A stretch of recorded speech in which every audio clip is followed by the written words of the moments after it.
जय नारायणी की नमस्कार। स्वागत है आपका अष्टोदेव में और मैं हूं डीडी शास्त्री। स्नेह दर्शकों, फाल्गुन मास के शुक्ल पक्ष की द्वितीया तिथि यह अपने आप में विशेष तिथि होती है, क्योंकि इस तिथि को कहा जाता है फुलेरा दूज। और जी हां, फुलेरा दूज जो तिथि है यह एक अबूझ मुहूर्त है। इसके बाद बहुत जल्दी होलाष्टक प्रारंभ हो जाता है,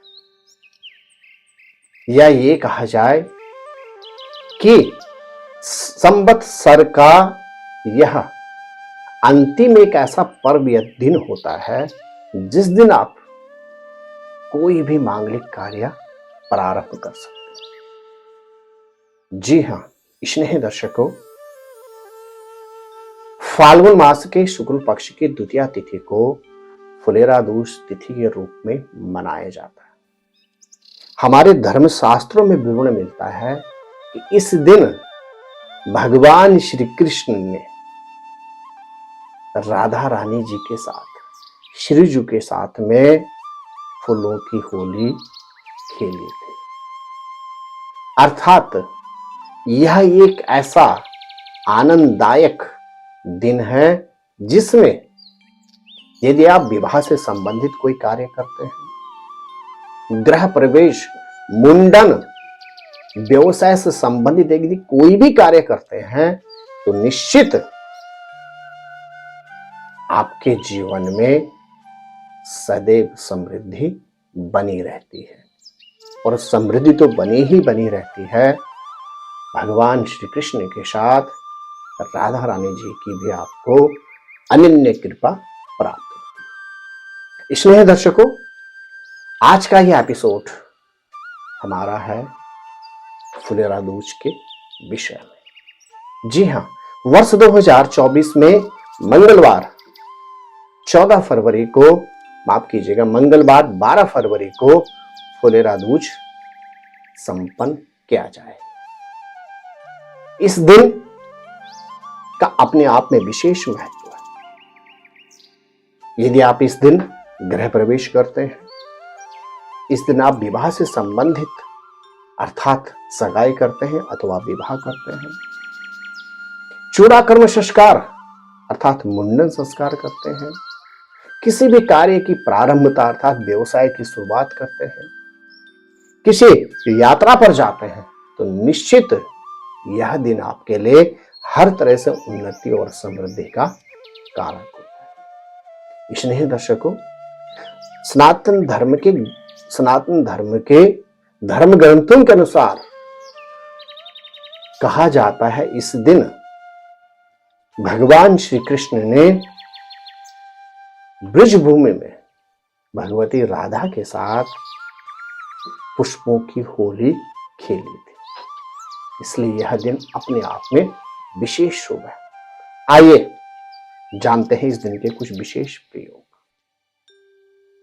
यदि फुलेरा दूज के दिन आप विवाह से संबंधित कोई भी कार्य करते हैं, चाहे सगाई हो अथवा विवाह हो, तो निश्चित मान के चलें आपके जीवन में सदैव प्रेम और स्नेह बना रहेगा।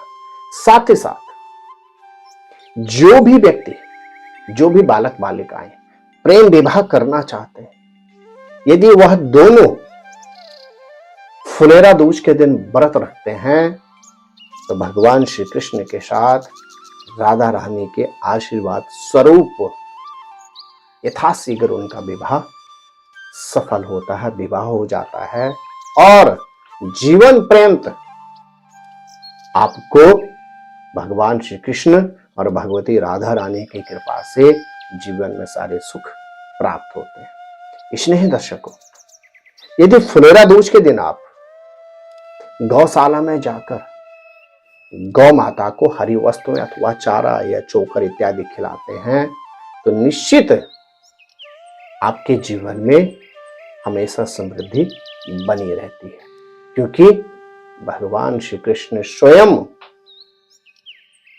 ग्वालपाल थे, अर्थात गौ माताओं के साथ विचरण करते थे, क्रीड़ा करते थे। स्नेह दर्शकों, अब कुछ विशेष उपाय, विशेष प्रयोग बतलाऊंगा आपको, जो आपको अवश्य करने चाहिए। किस दिन?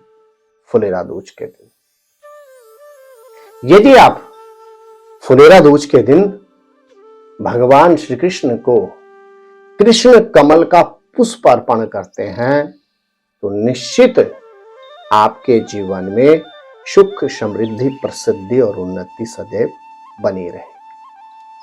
साथ ही साथ यदि आप फुलेरा दूज के दिन भगवान श्री कृष्ण को कुहू दीदी का पुष्प अर्पण करते हैं तो आपके जीवन में सदैव खुशहाली बनी रहेगी। यदि बहुत प्रयास के बावजूद आपको सर्विस में अथवा व्यापार में उन्नति प्राप्त नहीं हो रही तो आप फुलेरा दूज के दिन वैजयंती पुष्पों की माला अपने हाथ से बनाकर भगवान श्री कृष्ण को यदि आप फुलेरा दूज के दिन अर्पण करते हैं तो निश्चित मान के चलेगा आपको प्रोफेशन में उन्नति प्राप्त होगी। स्नेह दर्शकों, यदि आपके विवाह में अवरोध उत्पन्न हो रहे हैं अथवा आप विवाहित हैं और आप पति पत्नी के मध्य मतभेद रहते हैं तो आप फुलेरा दूज के दिन हार श्रृंगार के पुष्प भगवान श्री कृष्ण को अर्पण करें। निश्चित मान के चलेगा आपको दाम्पत्य जीवन से संबंधित उलझनों से निवृत्ति प्राप्त होगी।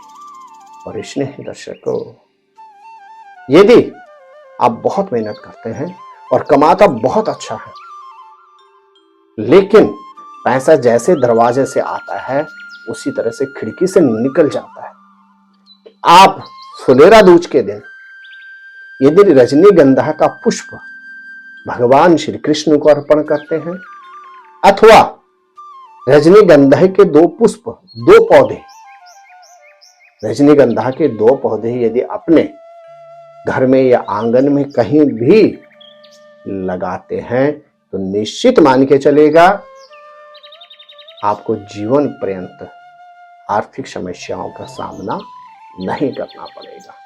स्नेह दर्शकों, फुलेरा दूज के दिन अवश्य करें आप यह प्रयोग। निश्चित राधा रानी के साथ, राजा जू के साथ भगवान श्री कृष्ण की आपको अनन्य कृपा प्राप्त होगी। जय नारायण की।